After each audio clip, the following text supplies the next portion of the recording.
كل ما تفعله اليوم يحدد من ستكون وأين ستكون وكيف ستكون. عد إلى بيتك، إلى غرفتك، افتح كتابك واصنع قوتك بيديك. ابني شخصا لا يمكنهم اللحاق به. ابني رحلة بتاريخهم وتاريخ بطولاتهم.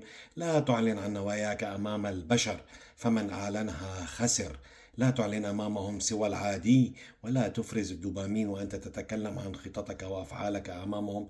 اترك هذا الدوبامين يتدفق على طاولتك فوق كتبك، وقل لهم رحبوا بمن ترك القطيعة وأعلنها أسد فوق كل الغابة.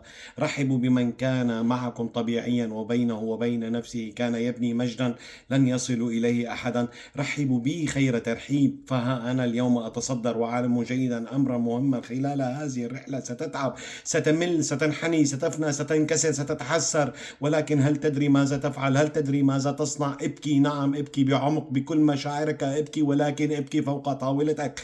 ابكي وأنت تدرس وأنت تبحث. دع دموعك تختلط بحروف كتابك. ابكي وأنت تركض نحو هدفك. عذرا، أنا لا أملك رفاهية الانهيار، خلفي حلم كبير لا يسعني أن أنهار، خلفي هدف عظيم ينتظرني. عذرا منكم إن وقعتم أنتم، خذوا وقتكم في النهوض، أما أنا فقد أعلنتها رحلة تاريخية عظيمة، رحلة زرفت عليها دموعي ودمي، رحلة لا الأرض تحملني بها ولا السماء تحويني. وضعت هدفي بخط يدي، وها أنا الآن أسير خلفه، والآن من قلبي أنادي: يا حلم ها أنا إليك قادم.